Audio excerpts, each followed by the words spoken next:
शायद किसी को फर्क ना पड़े, पर वीडियो लेट आई उसके लिए वेरी सॉरी।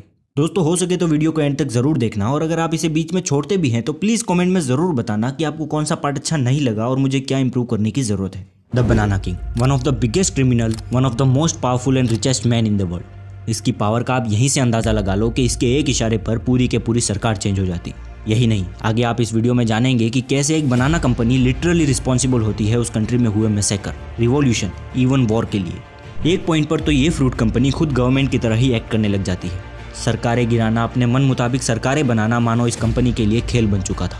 आई नो ये सुनने में आपको फेक साउंड कर रहा होगा कि एक फ्रूट कंपनी इतना सब कुछ कैसे कर सकती है। ऑब्वियसली स्टार्टिंग में मुझे भी किया था, but I promise after this video you will never look at a banana the same way again. तो आइए जानते हैं इस सिंपल से और स्वीट से दिखने वाले बनाना की खौफनाक कहानी, and also the story of bad man.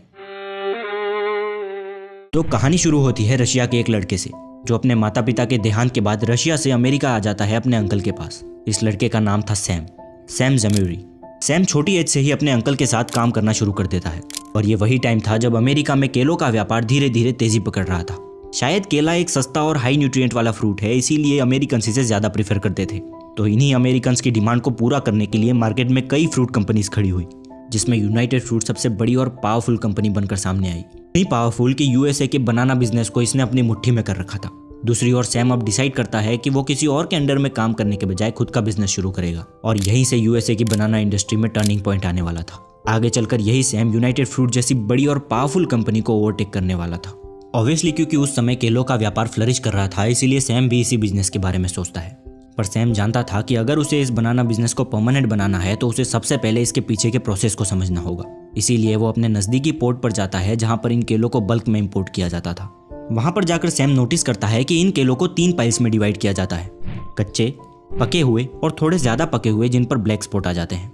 Generally बड़ी कंपनियां इस तीसरी कैटेगरी को फेंक देती क्योंकि इनकी लाइफ लाइन अब ज़्यादा बची नहीं थी, और वहीं सैम डिसाइड करता है कि वो इसी तीसरी कैटेगरी को मार्केट में लाएगा, और इसके पीछे 2 रीज़न थे। पहला, सैम को ये पहले की 2 कैटेगरी के कंपेयर में काफ़ी सस्ते मिल रहे थे, और दूसरा, भले ही ये सैम को सस्ते मिल रहे थे पर इनकी मार्केट वैल्यू भी बाकी के केलों के कंपेयर में थोड़ी ही कम थी, जिसका मतलब है कि सैम 2 गुना प्रॉफिट कमा सकता था। अब क्योंकि ये केले मैक्स टू मैक्स 3 से 4 दिन तक ही और खाने लायक रह सकते थे, इसीलिए सैम डिसाइड करता है कि वो इन केलों को लोकल एरियाज़ में बेचेगा, और इन्हीं लोकल एरियाज़ में बेचते बेचते सैम वहाँ पर इतना पॉपुलर हो जाता है कि उसे सैम द बनाना बॉय कहा जाने लगता है, जो आगे चलकर सैम द बनाना किंग नाम से जाना जाएगा। धीरे धीरे सैम इतना सक्सेसफुल हो चुका था कि अब वो बड़ी कंपनियों की नज़रों में आने लगा था। उन्हीं में सबसे बड़ी कंपनी थी United fruit. United fruit Sam के बिजनेस आइडिया से काफ़ी इंप्रेस होती है, इसीलिए सैम को मीटिंग के लिए बुलाया जाता है, और उस मीटिंग में सैम और यूनाइटेड फ्रूट के बीच में एक डील साइन होती है। इस डील के अकॉर्डिंग यूनाइटेड फ्रूट जितने भी केले इंपोर्ट करेगी उसमें ज़्यादा पके हुए केले, यानी तीसरी कैटेगरी के केले सैम को बेचे जाएंगे। यूनाइटेड फ्रूट भी खुश थी कि पहले जो उनका वेस्ट था अब वो प्रोडक्ट बन चुका था, और सैम भी खुश था कि उसे अब ज़्यादा मेहनत करने की ज़रूरत नहीं थी। पर यह डील ज़्यादा दिन तक टिकने वाली नहीं थी। United fruit is like God father in banana industry. ये इतनी पावरफुल थी कि खुद प्राइवेट नेवी ओन करती थी, जिसमें 115 शिप्स शामिल थे, जिसका नाम था द ग्रेट वाइट फ्लीट। वही फ्लीट जिसने वर्ल्ड वॉर जैसे युद्ध में यूएस नेवी की हेल्प करी थी। यूनाइटेड फ्रूट को बस 2 ही काम आते थे, या तो वो अपनी कंपटीटर की कंपनी में पार्टनर बनेगी या फिर उस कंपटीटर को ही मार्केट से गायब कर देगी। और सैम ये जान चुका था कि अगर उसे इस मार्केट में एग्जिस्ट करना है तो उसे यूनाइटेड फ्रूट से दूरी बढ़ानी होगी। इसीलिए सैम अमेरिका छोड़ होंडुरास शिफ्ट कर जाता है। होंडुरास नॉर्थ अमेरिका के सदर्न पार्ट में लोकेटेड एक ऐसी जगह है जहां पर बनाना फार्मिंग की जाती है। सैम अब ग्राउंड लेवल पर आकर अपना बिजनेस रन करने लगा था। बिजनेस काफ़ी स्मूथ चल रहा था, पर एक एम्बिशियस आदमी का पेट इतने से कहाँ भरता है। इसीलिए सैम अपने बिजनेस को और एक्सपेंड करने की सोचता है, जिसके लिए सैम को ज़रूरत थी और फार्मलैंड्स की। और इन फार्मलैंड्स को खरीदने के लिए सैम कई बैंकों से लोन लेता है, पर ये लोन काफ़ी नहीं थे। इसीलिए सैम गैंगस्टर्स और बाकी इलीगल तरीकों से हाई इंटरेस्ट रेट पर पैसे उठाता है। दोस्तों, अब हम धीरे धीरे उन पॉइंट्स पर आ ही चुके हैं जहां हम देखेंगे कि कैसे ये फ्रूट कंपनीज रिस्पॉन्सिबल होती है वहां पर हुए रिवॉल्यूशंस और वॉर के लिए। तो सैम अब कर्जे में था, उसे हर हाल में लिए हुए पैसे समय पर वापस लौटाने थे, और अगर सैम ये पैसे जल्द से जल्द नहीं लौटा पाया फिर उसे मजबूरन उसकी कंपनी को बंद करना पड़ेगा, जो सैम कभी नहीं चाहता था। और सैम ये जानता था कि बिना टैक्स कंसेशन के वो पैसे नहीं लौटा सकता। सो इन ऑर्डर टू पे लेस टैक्स सैम कई गवर्नमेंट ऑफिशियल्स के साथ प्राइवेट डील करता है, पर यह डील भी जल्द ही खत्म होने वाली थी, क्योंकि होंडुरास गवर्नमेंट अपनी कंट्री में एक बड़ा रेल प्रोजेक्ट शुरू करने वाली थी, जिसके लिए वो लोग ब्रिटिश बैंक से काफी बड़ा लोन उठाते हैं, ये सोचकर कि इस प्रोजेक्ट से उन्हें काफी फायदा होगा, पर उन्हें काफी बड़ा नुकसान होता है। ये रेल प्रोजेक्ट फेल हो जाता है। अब ब्रिटिश बैंक को चाहिए थे अपने पैसे, जो हॉन्डुरन्स गवर्नमेंट वापस नहीं दे पाती है। मैटर इतना बढ़ जाता है कि ब्रिटिश नेवी इन्वॉल्व कर जाती है और ब्रिटिश नेवी की इन्वॉल्वमेंट देख यूएस गवर्नमेंट भी इस मैटर में इन्वॉल्व करती है और हॉन्डुरन्स की तरफ से बैंक को पैसे लौटाकर मैटर क्लोज करवाती है। पर इस पूरी घटना से इतना तो क्लियर हो चुका था कि सैम को अब सारे टैक्सेस पे करने होंगे, जो सैम के बिजनेस के लिए काफी बड़ा सेटबैक था। अपने बिजनेस को बचाने के लिए सैम किसी भी हद तक जा सकता था। स्टार्टिंग में वो मीडिया की हेल्प लेता है और लोगों को बताता है कि कैसे यूएस गवर्नमेंट वहां के इंपोर्ट्स और रेल्स पर अपना हक जमाती जा रही है, पर इससे कुछ खास बात नहीं बनी। उल्टा सैम की इस हरकत के कारण उसे वॉशिंगटन बुलाया जाता है और उसे बताया जाता है कि यूएस ने ही हॉन्डुरस के लोन्स को पे किया है, तो वो गवर्नमेंट को अपने पैसे रिकवर करने दे और वो इस मैटर में ना पड़े और दूर रहे, वरना उसके खिलाफ भी एक्शन लिया जाएगा। पर सैम पीछे हटने वाला नहीं था। वो किसी भी कीमत पर अपना बिजनेस बचाना चाहता था।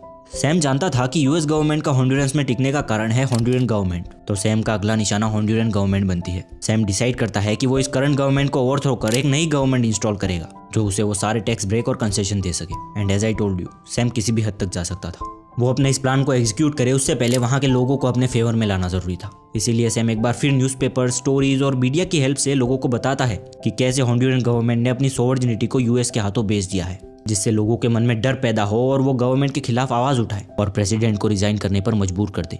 ये पूरी घटना सुनने में काफी सिंपल लग रही होगी, पर प्रैक्टिकल होकर सोचे तो ये पूरा षड्यंत्र एक फ्रूट कंपनी को बचाने के लिए रचा जा रहा था। तो रूलिंग प्रेसिडेंट के रिजाइन के बाद बोनिलो को वहां का नया प्रेसिडेंट अपॉइंट किया जाता है और इसी के साथ अगले 25 सालों के लिए सैम को वो सारे कंसेशन दिए जाते हैं जो उसे चाहिए थे।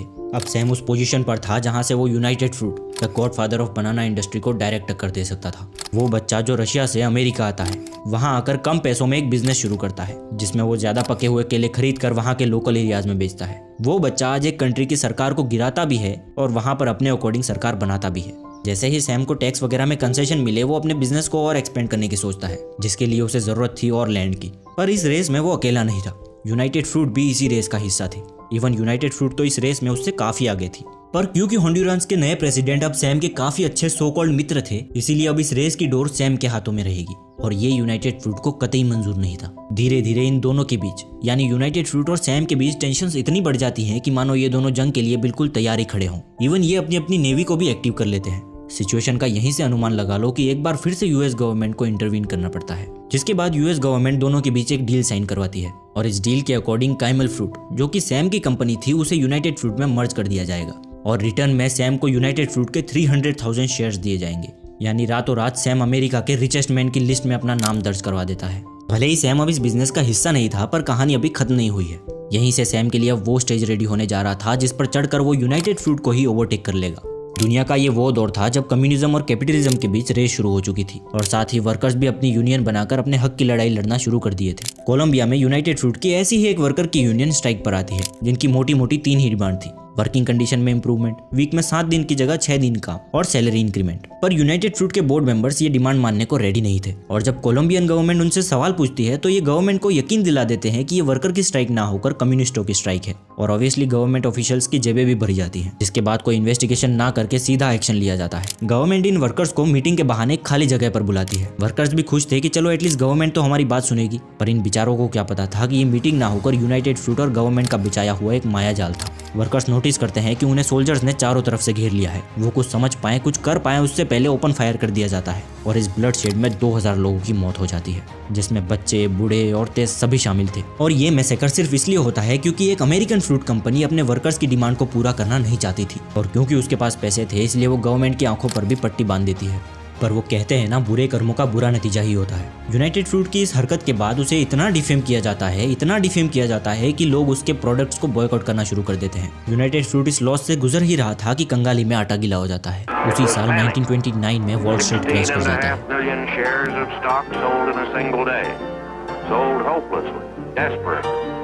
यानी अमेरिका में इकोनॉमिक डिप्रेशन, जिसके बाद यूनाइटेड फ्रूट जैसी कई कंपनियों के शेयर्स तेजी से नीचे गिरने लगते हैं और इसी डिप्रेशन के साथ सैम की मार्केट में री एंट्री होती है। क्योंकि सैम अपने शेयर्स की वैल्यू इतनी तेजी से गिरते नहीं देख सकता था, वो कंपनी के वर्कर्स को बुलाता है, उनसे मीटिंग करता है और ये कंटिन्यू हो रहे लॉसेस के पीछे के कारण को समझता है। इमीडिएटली सैम कंपनी के बड़े शेयर होल्डर्स की मीटिंग रखता है, उन्हें बताता है कि कंपनी के बोर्ड मेंबर्स क्या क्या मिस्टेक्स कर रहे हैं। धीरे धीरे सैम उन्हें कन्विंस कर लेता है कि उन्हें मिलकर कंपनी के बोर्ड मेंबर्स को हटाना होगा और कंपनी में हो रही मिस्टेक्स को सुधारना पड़ेगा। सैम के पास कंपनी के सारे बड़े शेयर होल्डर्स का सपोर्ट था, जिससे उसके पास उनका प्रॉक्सी वोट आ जाता है। जिसका मतलब था कि वो अब उनके बिहाफ पर वोटिंग कर सकता था। सैम के पास अब 50% से भी ज़्यादा वोटिंग पावर था। अब वो इन बोर्ड मेंबर्स को आसानी से हटा सकता था और नए बोर्ड मेंबर्स को अपॉइंट कर सकता था। और सैम ठीक ऐसा ही करता है और आगे चलकर वो खुद को यूनाइटेड फ्रूट का प्रेसिडेंट डिक्लेयर कर देता है।